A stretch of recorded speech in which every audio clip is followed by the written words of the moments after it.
That felt good, didn't it? So if we're going to try and think about our blue boat home with wonder and awe, we should start there. So I invite you to share, what does awe and wonder feel like to you? Please share your thoughts in a few words. Think about it for a second. What does awe and wonder feel like to you? Timelessness. What else? What does awe and wonder, Darby? The preciousness of life. What does awe and wonder feel like to you? What does it look like? It takes your breath away. It takes your breath away. Thank you, Aileen.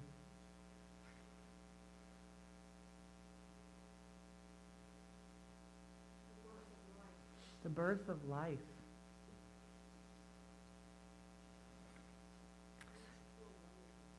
It makes you feel one with everything. Thank you, Michelle and Karen. A feeling of overwhelming gratitude. Thank you, Lauren. A craving to understand. A craving to understand. Thank you. Yes, John, I saw your hand up. Curiosity. Curiosity. Thank you for your answers. So wonder is the feeling that gives us goosebumps and makes us say, wow. It's the feeling we get when we start thinking about questions with no answers. Here's how the first source of our Unitarian Universalist tradition describes it.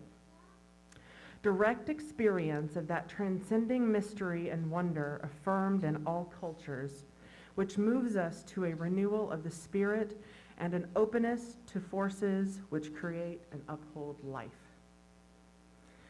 So we're going to see whether or not we can invite those feelings using maps today. The maps that you'll see on the screen today, and you, are going to help us remember our place on this blue-green planet and find our place in the universe. Let's look at the first map. Do you think you could easily point out our church on this map? Yeah, there it is, right there. There's the place where we sit, in the big green scene foam building that we travel to each week. Easy. And we'll look at the next map. So, what about here? This is the neighborhood we sit on. You think you could point our church out here? Yeah? You can see our building right there, as if you were a bird flying over the top. Now what about this next map?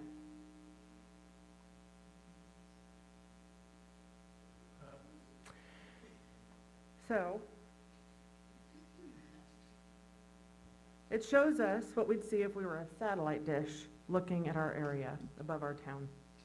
We can see all the roads and parks and bodies of water. Can you pick out our building here? It'd be pretty hard to see, huh? If I'm not mistaken, I played with this. I think we're about right. Let me make What? sure. You had your finger, I think, No. right on. I think we're like We're right doing this. here somewhere. Wait a second.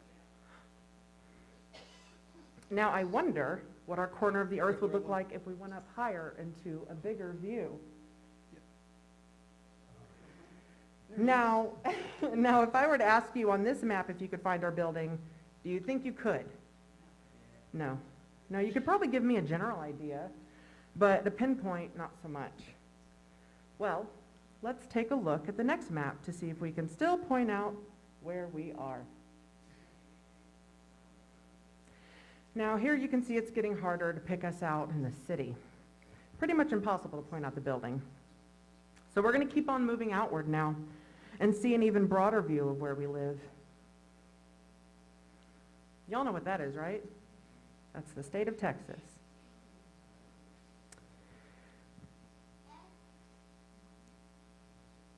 All right, let's move on and look a little further out at our country.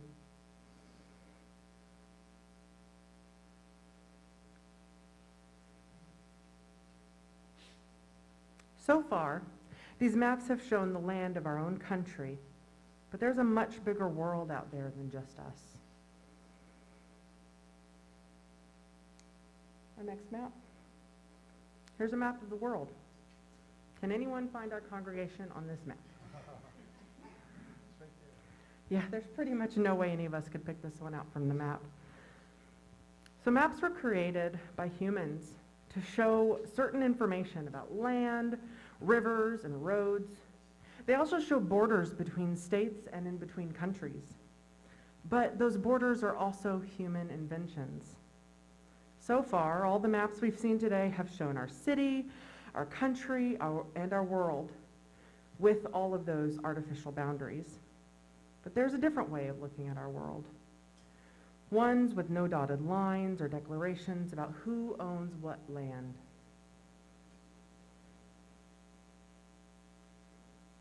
I invite you to all share. What about this view is different from all the other things we've seen so far? What do you see here that you can't see on the other maps? Space? Evolution?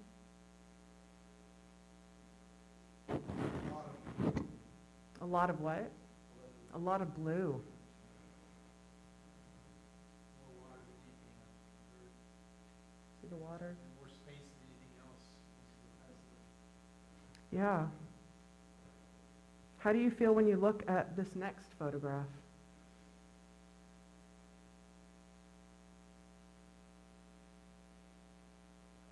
How do you feel when you look at this image?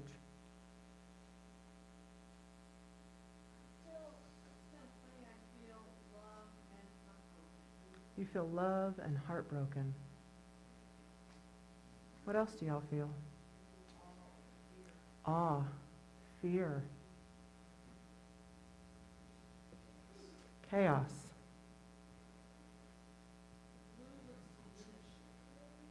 The blue looks diminished.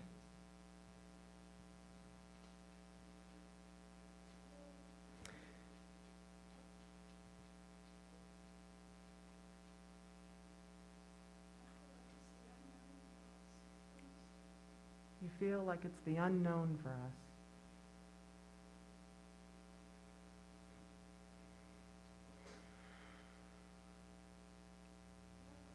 Here's a pretty interesting fact. For most of our history, we human beings didn't have this view of the Earth. Even though we've been looking up at the stars for hundreds of thousands of years, we had to imagine what Earth looked like. Nobody knew exactly what our planet looked like until 1966, when the U.S. Lunar Orbiter 1 caught its first small peek at our planet. And 6 years later, in 1972, the crew of Apollo 17 took the most well-known picture of Earth, a photo called the Blue Marble. Even though 1972 sounds like a long time ago to some of us, it's not. Just to show how new this view of Earth is, please, if you feel comfortable and willing to admit it, raise your hand if you were born before this picture was taken. Yeah, that's how new this view of our planet is. And that 1972 trip was the last time any humans have visited the moon. Do you think the moon is lonely for our company? Let's keep this image of Earth.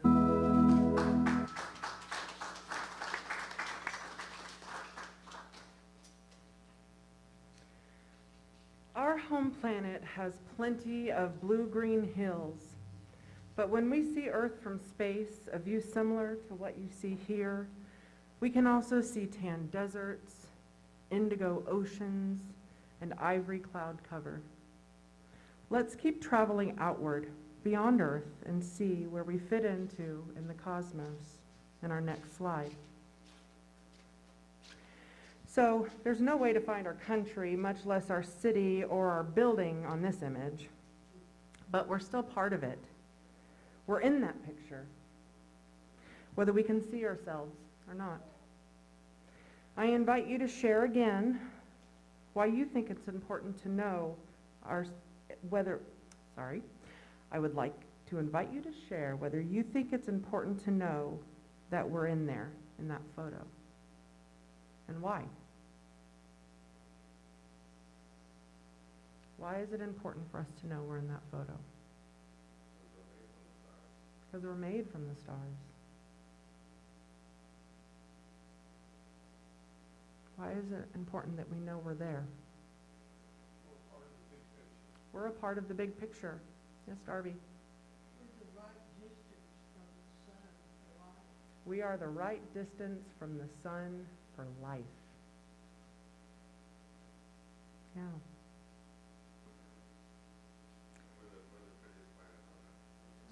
We are the prettiest planet on that picture. So going further out into our next slide. So here's the Milky Way galaxy where our solar system is located. There are hundreds of billions of solar systems like ours in this galaxy. Some people might feel very small when they see the Milky Way galaxy and realize our tiny place in it. Some people might feel tingly inside or goosebumpy on the outside. That's why it is important for us to try to see Earth from outer space. And our next story is about an astronomer who knew that. So does anybody know what NASA stands for? The National Aeronautics and Space Administration. That's right, thank you. NASA designs the spacecraft and shuttles that travel into space and to the International Space Station. In the 1970s, NASA asked a scientist named Carl Sagan to help them design a spacecraft. One of them was called Voyager 1. There it is. Voyager was designed to go very, very far into outer space, way past the moon. A trip so long that it would take many, many years. That's one reason why there was nobody on board. In fact, Voyager is still on its trip. It's farther from Earth than any other human-made object. Before it left our solar system, Voyager gave us a present, thanks to Carl Sagan. Carl Sagan, he loved astronomy, but he had ideas that went beyond how we build spaceships. He decided that it was very important for us on Earth to see our planet from far away. Carl told NASA that they should program Voyager's camera to take a picture of our planet from the edge of our solar system. The photo of Earth that we just looked at a minute ago was taken from the moon in space. It's beautiful, and it shows the details of the blue-green hills and the oceans, but the people at NASA told Carl that a picture that was taken from the edge of our solar system, 3.7 billion miles away, would be useless because Earth would be so tiny. Carl didn't give up. In the months leading up to Voyager's launch, he begged and pleaded with NASA for the photograph to be taken. He wouldn't let them say no, and he finally got his way. In the spring of 1990, as the Voyager spacecraft was speeding out of our solar system at 40,000 miles an hour, it turned its cameras back towards Earth for one last glance homeward.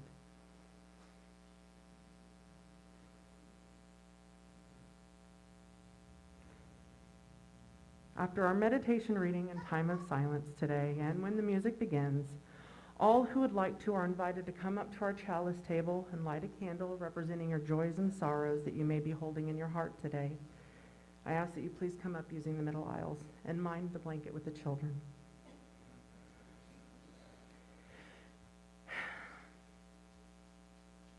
This Voyager's picture shows Earth as a tiny pinprick of light sitting alone in vast darkness. Through an accident of geometry and optics, Earth seems to be sitting in a beam of light. The planet itself emits a light blue glow, and that's thanks to our seas and skies, and that helped create this image. The awe-inspiring picture is affectionately called the pale blue dot. Carl Sagan knew that seeing Earth as a tiny blue dot in space would be important for humans. He was right. This is how Carl explained his sense of awe. Look at that dot. That's here. That's home. That's us. On that dot, everyone you love, everyone you know, everyone you've ever heard of, every human being who ever lived, lived out their lives. Every hunter and forager, every hero and coward, every creator and destroyer of civilization, every king and peasant, every young couple in love, every mother and father, every hopeful child, every inventor and explorer, every revered teacher of morals, every corrupt politician, every superstar, every supreme leader, every saint and sinner in the history of our species lived there on a mote dust suspended in a sunbeam. The earth is a very small stage in a vast cosmic arena. Our planet is a lonely speck in a great enveloping cosmic dark.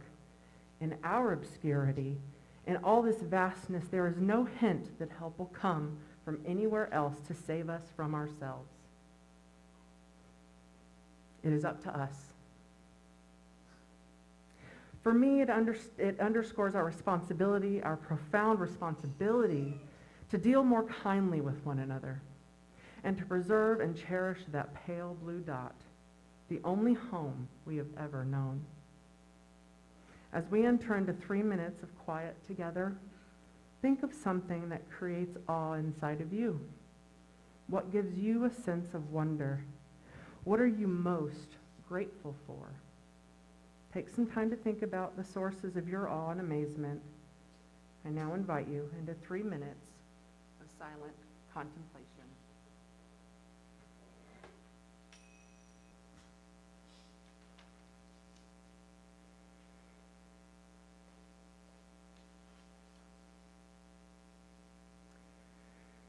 Carl Sagan had some big thoughts about our place in the universe. It can seem like a big job and a big responsibility to take care of our pale blue planet and all that lives here. Today you were asked to bring a piece of recycling for our recycling offering. It's okay if you didn't get the memo. I do have some recycling at the back of the sanctuary that you're welcome to use. Who here has a recycling bin at home?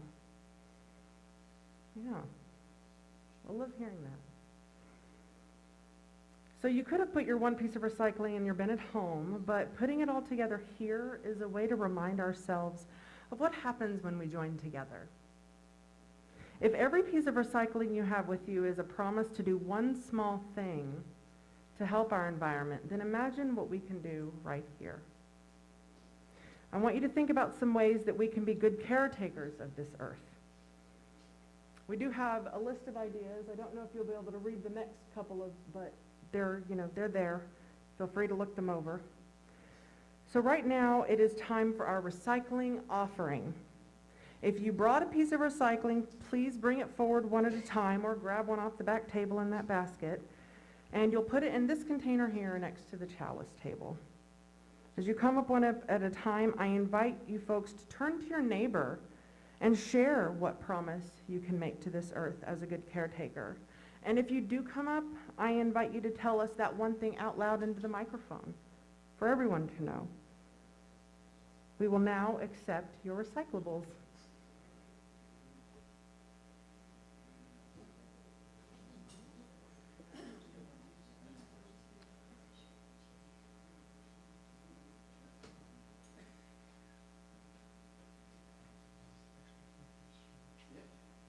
Like I said, there's plenty in that basket for folks back there, so don't all jump at once.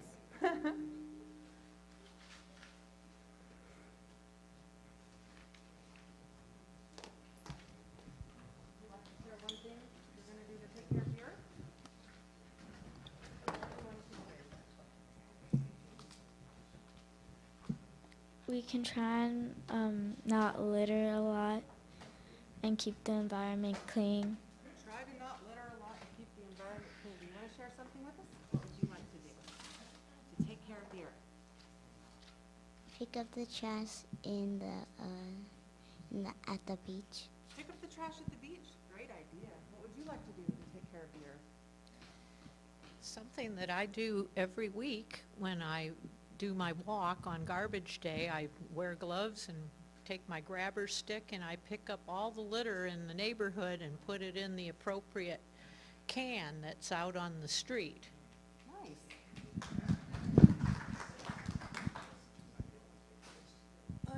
Going to attempt to restrict my use of plastic bags. Very bad about that.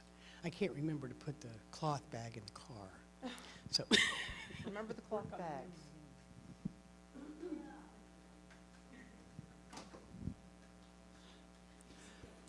I'm going to use a bicycle for traveling and restrict my use of a motor vehicle.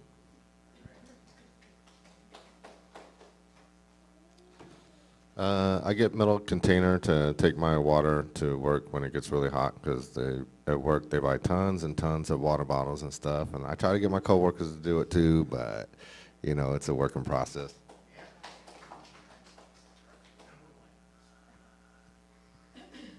We have just decided that henceforth we will no longer drink beer out of unrecyclable containers.